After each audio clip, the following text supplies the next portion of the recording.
So, for my health behavior project, I did implementing yoga into my day to day life. And here's my presentation card.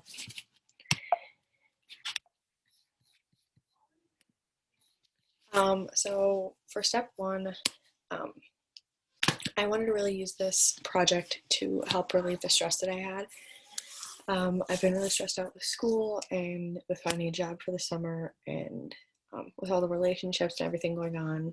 So, I really just wanted to try to use this project to help me actually. Um, and it showed me some interesting things. So I chose yoga because in the past it left me feeling refreshed and stress free. So I thought that that would really help me with relieving stress in my daily life now. And then step two was our baseline measure. And as you can see, I have my data collected and then my graph for that data. I was not doing yoga before this, so my graph and data are pretty boring, but I really wanted to make sure that this really summed up what my life was like before this project started. Even though I wanted to do yoga before we started, I didn't, just so I could have this really accurate um, data and graph. And for step three, we researched, um, I guess, how to change a behavior and what helps and everything like that. Um, in my research, I found that health goals, health behaviors, and health habits are all very important parts of implementing a behavior into your daily life. The health goals help us see what we want our future selves to look like after the implemented behavior that we're trying to change is in our daily lifestyle. Health behaviors are the actions that we take to implement the behavior.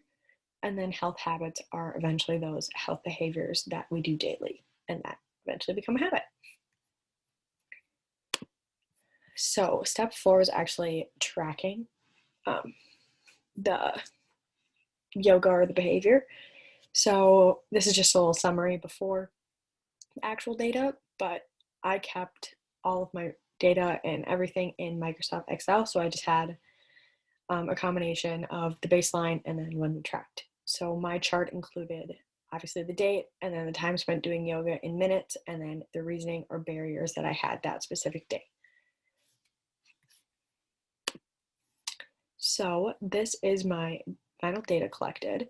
As you can see, I have the time spent doing yoga in minutes, the reasoning or barriers, and then the final graph at the end of it.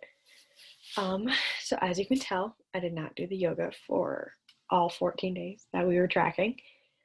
And in the reasoning portion, you can tell that I was really busy most of the time, but I was also pretty sick for the last couple days.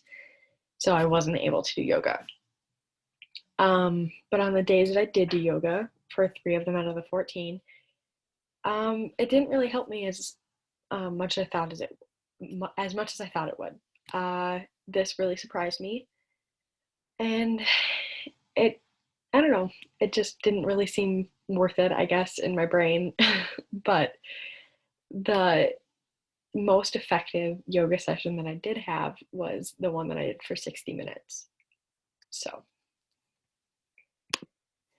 um, the challenges I found while doing this project were that I have to do a longer yoga session for it to actually have a little bit of a difference. So I can't just do the 10 or 20-minute ones because they really don't do anything. That it's hard for me to take time out of my busy schedule. I have a lot of things going on with school, like we all do. So it was hard to just take that time and step away from my homework. And sometimes the stretches hurt my body. It could be because I'm not that used to it or I'm not doing it every day, but that was just one thing I found. And then the fourth one relates to the second point, that when I did take time to do my yoga, I felt really guilty for not doing my homework, and that just allowed me not to relax. So, um, what I've learned about myself and my attempts of doing my daily yoga is that I do not have a lot of time on my hands, and that directly contributes to my stress level, which is fairly high. And that yoga might not help me relieve stress as good as I thought it would. In high school, when I did it, every once in a while, it seemed very effective, but that could have just been because my stress was way down, really didn't have as much to worry about as I do now. And that finally, I value my education a lot. So I think that's why it's so hard for me to step away from my homework and just feel like I'm not really doing anything. What I've learned about the process of changing a health behavior. Some helpful or good upside things that I have found is that creating a plan before starting um, or implementing your behavior, I think would really help, because then you really don't have an excuse not to do it if it's planned directly into your day-to-day schedule. And that finding or having a positive attitude would really help you just want to do that activity, not just because you have to, because you're looking forward to it and you actually are excited about it. And some least helpful or downside things that I found is that changing behavior is very time consuming and you really need to dedicate yourself to do it. And that's great if you really want to and that it will make a positive change in your life, but others, it just is not worth it. And then even if you do everything correctly to implement a behavior, sometimes the habit just doesn't stick. So,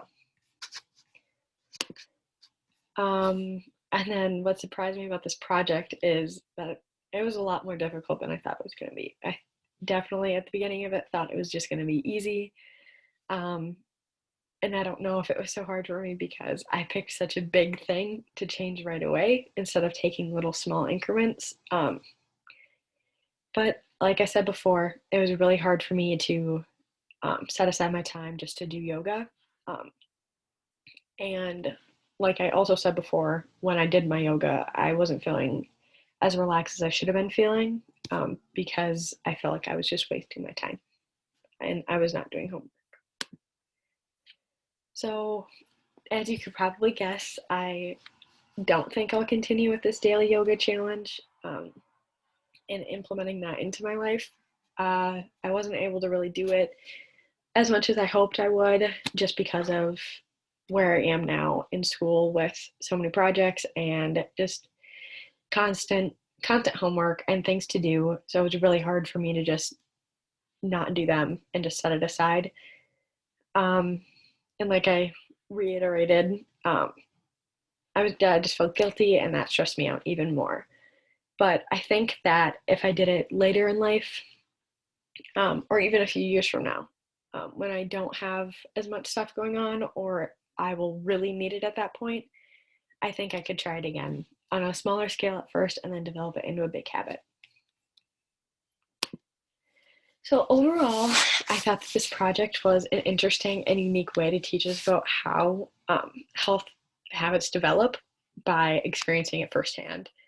Um, like I said before, I thought this project was going to be easier than it turned out to be, but it really taught me that if you really want to make a change, you really have to dedicate your time and effort, and it really just takes the time, effort, and dedication to create a new health habit. So, yeah, it was really good. I learned a lot about myself and about just kind of the type of yoga and stuff about yoga specifically that helps me and doesn't help me. So, I thought it was a very interesting project. So, thank you.